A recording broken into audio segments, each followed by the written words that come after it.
combien y a-t-il dans l'espace Maghreb, combien y a-t-il en Afrique occidentale, combien y a-t-il dans les pays voisins, combien y a-t-il dans la zone SADC, ainsi de suite, ainsi de suite. Mais il y a eu des manipulations politiques, si vous avez su, ou si vous vous rappelez plutôt, il y a eu quelques mouvements dans la ville, des manipulations d'une frange de la population, pas nombreuses, mais bruyantes. Alors le Parlement, dans sa sagesse, avait jugé utile d'enlever cette partie de la loi électorale. Ce qui fait que ça empêche, pour l'instant du moins, aux Congolais de l'étranger d'avoir des circonscriptions pour élire les députés. Pour la présidentielle, d'une façon stricte comme ça ne pose aucun problème, parce que le chef d'État est élu de tous les Congolais. Mais les députés représentent une circonscription. Et une circonscription n'est définie que par rapport au nombre d'habitants, au nombre d'enrôlés, ce qui était le cas précédemment. Donc, voilà où nous en sommes. Donc, mais en même temps aussi, concernant ce vote, il ne suffit pas que la loi électorale dise qu'il faut voter. Il faudrait aussi qu'il y ait des aménagements de la loi sur l'enrôlement. Et ça, nous sommes en train de travailler avec la CED, la Commission électorale nationale indépendante, pour voir dans quelle mesure nous pouvons trouver des mécanismes afin qu'on puisse améliorer cela pour permettre à nos compatriotes de vivre à l'extérieur du pays de pouvoir voter, dans leur pays de résidence. D'accord, si je résume brièvement, pas de recensement, pas de députés des Congolais de l'étranger pour l'instant. S'il n'y a pas de recensement, je vois mal comment est-ce que les Congolais de l'étranger pourront avoir des députés. C'est ainsi que je leur lance un appel. La Constitution leur permet de signer une pétition. Je leur lance l'appel. Donc, s'ils veulent, qu'ils signent cette pétition. Et puis, comme ça va pousser les législateurs à revenir là-dessus pour que ce recensement puisse avoir lieu. Et d'ailleurs, le recensement aidera aussi le pays à ce qu'on puisse savoir exactement qui sont les Congolais, où sont-ils, combien vivent-ils. Donc voilà, c'est aussi pour la sécurité du pays. Parce que le recensement concernant les Congolais et aussi tous ceux qui habitent aussi au Congo. Donc voilà, pour notre sécurité, je pense ici est d'accepter que ce recensement puisse avoir lieu. Donc pas d'alternative au recensement, si je comprends bien. Ben, écoutez, madame, comme je vous dis, pour avoir des députés, il faut savoir circonscrire. Donc savoir où, combien y a-t-il.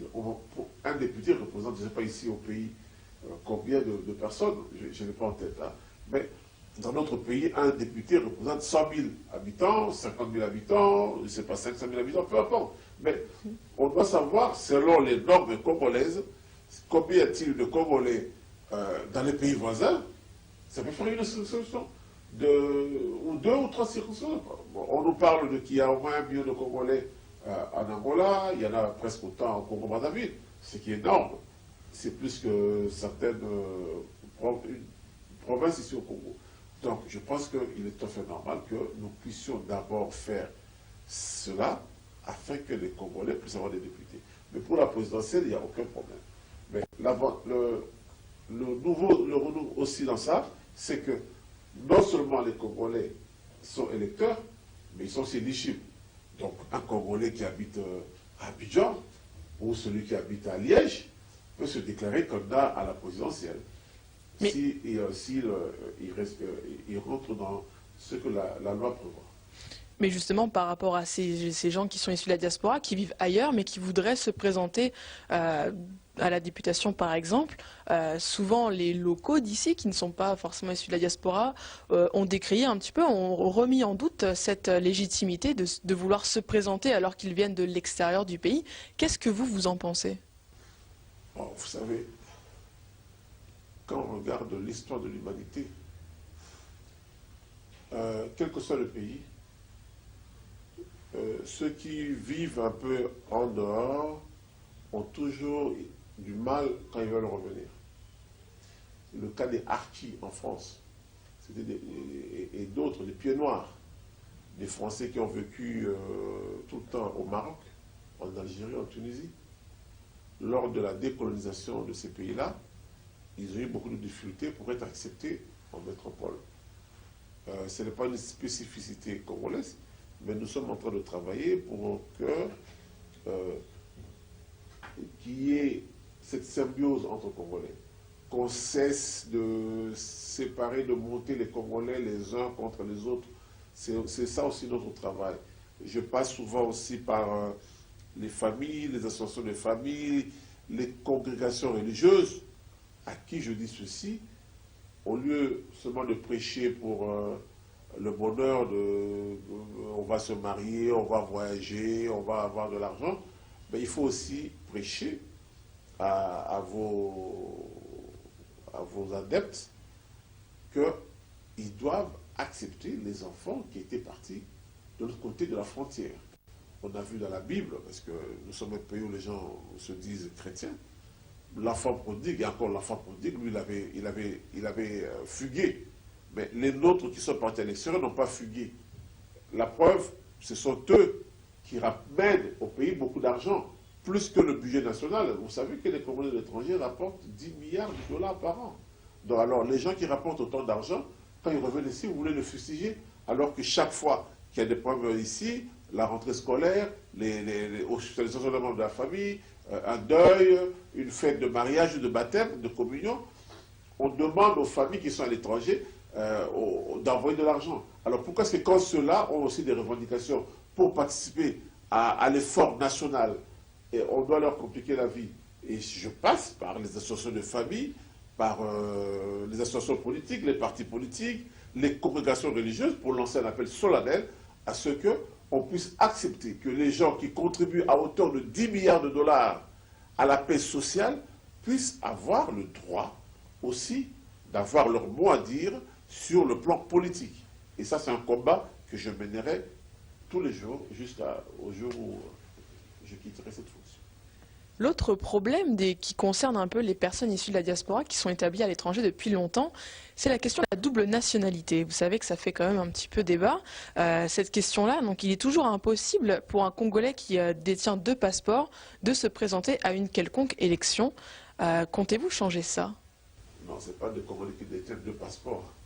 Qui ont une double nationalité. Non, non, non. C'est le Congolais qui détient un autre passeport. Un Congolais d'origine qui détient un autre passeport. Si tu as un passeport autre, tu ne peux pas détenir le passeport français. À moins qu'on t'accorde une dérogation pour un passeport diplomatique. Ça, c'est le chef de l'État qui décide en nom et conscience peut donner un passeport diplomatique. Même à vous, comme vous êtes Oui, là, oui, non, mais ça relève. quand je dis 2 passeports, oui, j'entends un passeport congolais et un passeport d'un autre pays, ils n'ont pardon. pas de passeport congolais, ils ont des passeports français, néo-zélandais, australiens, péruviens, ainsi de suite. Mais ceci dit, ces gens-là sont très nombreux dans la communauté congolaise.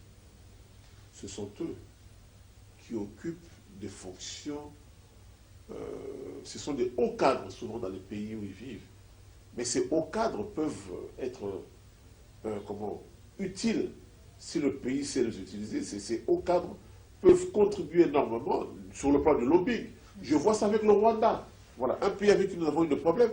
Mais écoutez, à chaque fois que nous allions dans des forums à gauche et à droite, dans les discussions, c'était des Rwandais d'origine qui sont devenus américains, qui sont devenus français, qui sont devenus belges, qui nous mettaient en difficulté parce qu'ils défendaient leur pays. Parce qu'ils étaient dans les instances des Nations Unies, dans les grands trusts, dans les grandes sociétés financières. Et ceux-là se battaient bec et ongle. Parce que le Rwanda accepte pour les enfants, pour leurs enfants, les Rwandais d'origine. Voilà. Et nous, on les rejette. Mais on les rejette, mais on veut leur argent. Vous ne trouvez pas que c'est quelque chose de normal? D'où ma question. Mais voilà, justement, pendant les concertations nationales, une des résolutions, je pense même que c'est la résolution phare du Conseil national, c'est l'irrévocabilité de la nationalité congolaise d'origine. Quelqu'un qui est né congolais, des parents congolais, ainsi de suite, ne peut pas être déchu de sa nationalité congolaise, sauf si il enfreint vraiment, je ne sais pas comment. C'est comme un monsieur Dupont, si demain il veut devenir, c'est pas, allemand ou israélien, on ne peut pas le déchoir de sa nationalité française. C'est comme un monsieur Van Den Broek, je ne sais pas quoi, de belge de naissance, s'il acquiert la nationalité marocaine, la Belgique ne le rejettera pas. Voilà, c'était une politique d'un autre temps où on rejetait les enfants qui parfois avaient ces nationalités pour pouvoir faire le truc. Imaginez un petit Congolais qui est en Belgique. toute la classe doit aller faire un voyage d'études en Angleterre. Tous ses collègues sont belges. Lui, il est congolais. Déjà, pour accéder à l'ambassade, c'est compliqué. À son ambassade du Congo, c'est compliqué. Et pour avoir le visa britannique, c'est compliqué. Alors, toute la classe va en Grande-Bretagne, lui, il va rester. Et les parents avaient trouvé jugé utile, nombreux, de dire, voilà, pour faciliter la tâche, que cet enfant puisse avoir le passeport belge pour lui permettre d'aller là-bas. Mais cet enfant, dans son âme, son ADN, et son ADN reste congolais. Vous comprenez? Alors, moi, je vois des enfants qui sont nés à Paris, qui sont nés à Bruxelles, mais qui reviennent chaque année au Congo, alors qu'ils ont des passeports français, ils ont des passeports belges, ils ont des passeports italiens. Donc, on ne va pas les chasser. C'est injuste. C'est injuste et c'est contre-productif pour le pays. C'est contre-productif pour le pays. La preuve, on voit les autres pays, la Côte d'Ivoire, le Congo-Brazzaville, nos voisins ici immédiats, l'Angola, qui bénéficient largement de ça. Les Angolais ont des passeports portugais et ils se déplacent à travers le monde. Ils peuvent aller n'importe où pour défendre leur pays. Parce qu'on ne peut pas enlever à un enfant ou même à un adulte son ADN. Moi, je sais que je suis né au Congo. Mon ADN vient de là, ici, à Bouba, et un peu à Lissala, à Akula, du côté de ma mère, du côté de mon père, c'est Bouba. Donc, je ne pense pas que quelqu'un puisse demain venir dire que je ne suis pas de la tribu qui est originaire de Bouba. Et si l'ose aller dire ça à Bouba, alors que moi je suis venu, c'est que non, non, non, il n'est pas. On va voir s'il en sortira vivant. Hein. Donc, c'est pour dire, nous devons faire très attention. Maintenant, les concertations nationales dont émane ce gouvernement, on dit ceci, l'irrévocabilité de la nationalité congolaise d'origine. Donc quelqu'un qui est né congolais, qui a des ascendances congolaises, ne peut pas être déchu de sa nationalité. Mais ça demande même aussi... s'il obtient la nationalité, par exemple, canadienne ou oui, française. Mais on dit irrévocabilité. D'accord. Donc il ne peut pas être... Mais est-ce qu'il peut se présenter à des élections alors? Mais on est en train d'y travailler parce que ça demande aussi qu'il y ait une modification de l'article 10 de la Constitution. Et ça, c'est le travail du législateur. Nous, au niveau du gouvernement, nous sommes en train de travailler et nous allons déposer ça auprès de nos parlementaires afin qu'on puisse modifier ça. Je pense qu'il y aura, et j'espère qu'il y aura un consensus afin que cela puisse se faire. Je reçois beaucoup de nos compatriotes ici, même beaucoup de députés sont venus me voir pour dire, les sénateurs sont venus me voir pour dire, écoutez, il est temps que le gouvernement puisse déposer un projet de loi là-dessus afin qu'on puisse sortir de ça. Parce qu'il y a beaucoup d'hypocrisie dans cette histoire. D'accord. Dans les autres réformes prévues, vous avez également parlé de la création de certaines facilitations administratives, comme la carte consulaire biométrique uniformisée ou encore la carte de voyage. Est-ce que vous pouvez un petit peu présenter à la diaspora de quoi il s'agit et nous expliquer un petit peu où en sont ces dossiers-là? Oui, vous voyez, depuis 55 ans que le pays est indépendant, on n'a jamais eu de carte consulaire digne d'un grand pays comme le nôtre. Si vous allez à Brazzaville, il y a une carte consulaire. Si vous allez à N'Djamena, il y a une autre carte consulaire, avec un autre format. Vous allez au Caire, vous allez à Paris, il y a une autre carte consulaire. Est-ce que c'est normal? Est-ce que c'est digne d'un grand pays comme le nôtre? Non. Alors, nous avons décidé d'uniformiser tout cela et de créer une carte consulaire biométrique. Biométrique afin d'avoir un fichier, d'avoir les données exactes. Les Congolais, où sont-ils en 63, des fois une vraie cartographie. Jusque-là, nous sommes dans les estimations. On dit que les Congolais à l'étranger sont 8 millions, 9 millions, ainsi de suite. Mais à partir de cette carte biométrique, d'ailleurs, dans la loi électorale, une disposition de la loi électorale dit que les Congolais vivant à l'étranger sont électeurs à une condition, qu'ils soient détenteurs du passeport et de la carte consulaire. Donc, et nous voulons avoir cette carte consulaire afin qu'ils puissent d'abord voter, mais on puisse savoir qui sont-ils les Congolais. Quel métier ont-ils? Y a-t-il combien d'ingénieurs, combien d'ouvriers, combien d'artisans, combien de